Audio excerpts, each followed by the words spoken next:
Mes bien chers frères, Jésus-Christ est roi.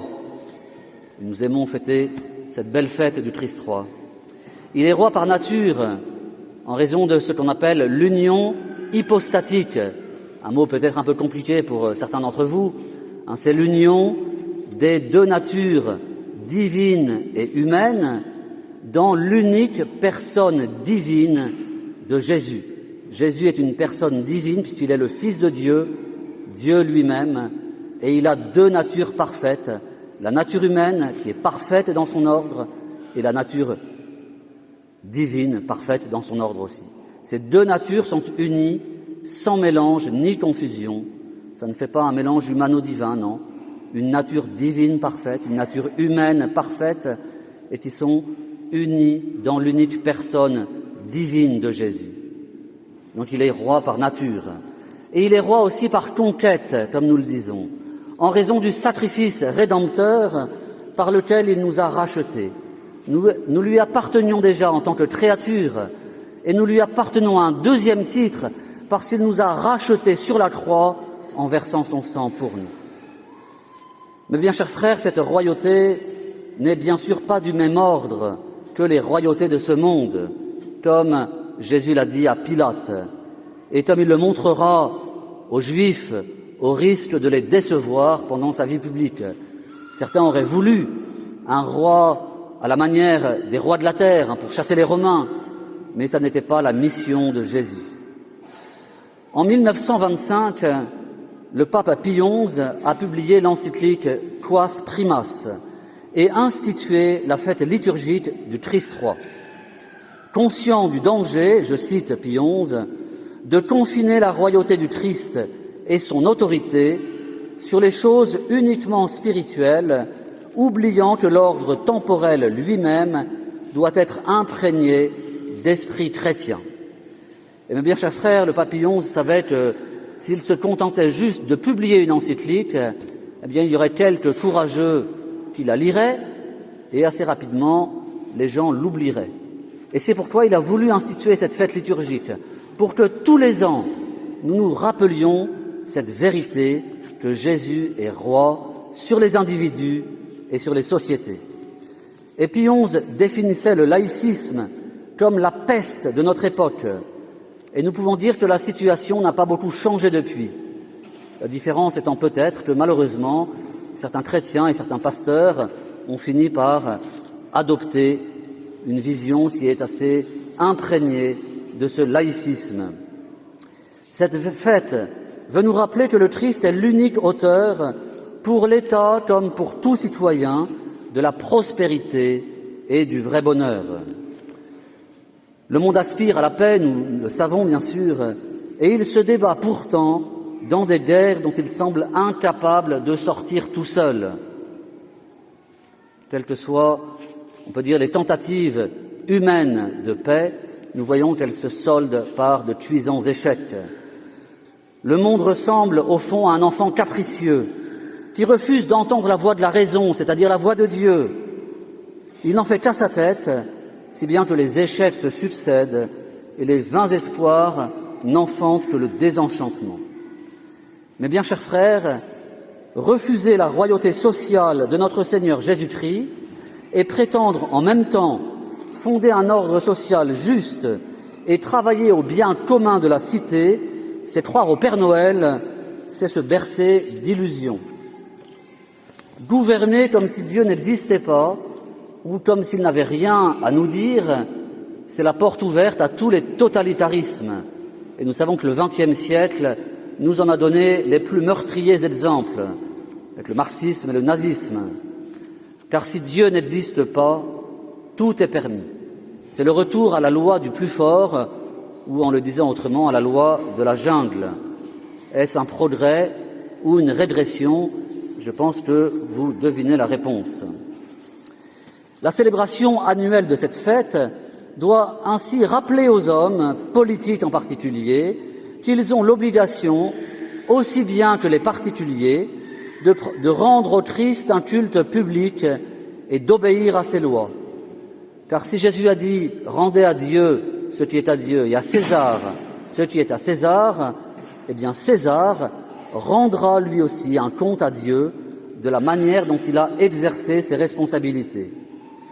L'établissement des lois, l'administration de la justice, la formation de la jeunesse ne sauraient s'affranchir de la loi divine sans entraîner de funestes conséquences pour les individus et pour la société tout entière. Un État qui ne veut pas être chrétien dans ce qu'il a à faire n'est pas dans la saine laïcité, et ne parlons pas de laïcité apaisée, il est dans le laïcisme. Si l'État est laïque par nature, c'est parce qu'il est chargé de s'occuper des choses temporelles, non des choses spirituelles. Et tout est bien. L'Église ne lui demande pas de cesser d'être laïque, elle lui demande d'être chrétien dans sa nature laïque, de s'occuper chrétiennement des choses temporelles. C'est ce qu'on lui demande, rien de plus. De même que vous-même, mes bien chers frères, si vous respectez l'autorité de Dieu dans vos métiers et dans vos foyers, vous vous comportez en chrétien sans cesser d'être laïque. Vous êtes sous la royauté sociale de notre Seigneur. Le Concile Vatican II rappelle justement dans sa constitution Lumen Gentium, je cite, « C'est aux laïcs qu'il revient d'une manière particulière d'éclairer et d'orienter toutes les réalités temporelles auxquelles ils sont étroitement unis, de telle sorte qu'elles se fassent et prospèrent constamment selon le Christ et soient à la louange du Créateur et Rédempteur. » Mais bien, chers frères, la royauté sociale du Christ n'a rien à voir avec le retour de la théocratie ou d'un prétendu ordre moral qui serait arbitraire autant que caduc. Les chers ennemis pour lesquels nous prions beaucoup peuvent dormir tranquilles de ce côté-là. Mais il est clair que si nous aimons le Christ, si nous reconnaissons en lui notre Créateur et Rédempteur, le Dieu qui nous aime infiniment, qui sait où est notre vrai bien, qui seul peut nous y conduire, nous ne pouvons que vouloir vivre en cohérence avec sa volonté, y compris dans nos responsabilités politiques et sociales. La constitution Gaudium et Spes, toujours du Concile Vatican II, disait au numéro 43 que, je cite, « Le divorce entre la foi dont il se réclame et le comportement quotidien d'un grand nombre est à compter parmi les plus graves erreurs de notre temps. » Oui, mes bien chers frères, quelle tristesse que de voir des hommes politiques persuadés que leur foi chrétienne est une question privée, sans incidence sur les choix qu'ils ont à faire, comme si l'on pouvait faire le moindre choix sans avoir de principe, comme si le Christ n'illuminait pas toutes les réalités humaines. Combien notre monde a besoin de retrouver le sens de Dieu, le sens de sa majesté, de sa royauté sur toute créature et sur les sociétés, et le sens de l'adoration.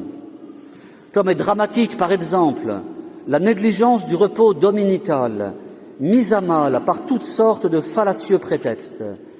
C'est le soutien et le garant de notre premier devoir, fondement de notre dignité et de tous nos droits. Tu adoreras Dieu seul et tu l'aimeras plus que tout. Mes bien chers frères, nous avons fêté le 22 octobre Saint Jean-Paul II. Sa fête a été fixée par l'Église non au jour anniversaire de son décès, le 2 avril, mais au jour anniversaire de l'inauguration de son pontificat. C'est en ce jour du 22 octobre 1978 que retentit place Saint-Pierre cet appel pressant adressé au monde est devenu célèbre et qui est toujours d'actualité. Frères et sœurs, disait-il, n'ayez pas peur d'accueillir le Christ et d'accepter son pouvoir. Aidez le pape et tous ceux qui veulent servir le Christ et, avec la puissance du Christ, servir l'homme et l'humanité entière.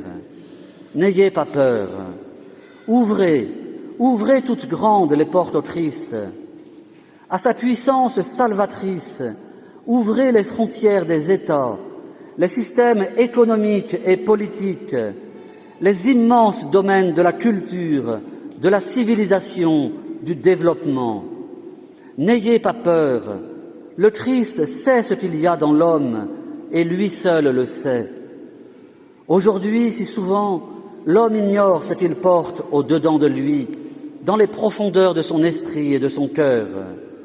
Si souvent, il est incertain du sens de sa vie sur cette terre. Il est envahi par le doute qui se transforme en désespoir. Permettez donc, je vous prie, je vous implore avec humilité et confiance, permettez au Christ de parler à l'homme. Lui seul a les paroles de vie, oui, de vie éternelle. Ainsi parlait Saint Jean-Paul II. Écoutons cet appel et travaillons à l'avènement du règne du Christ. Au nom du Père et du Fils et du Saint-Esprit. Amen.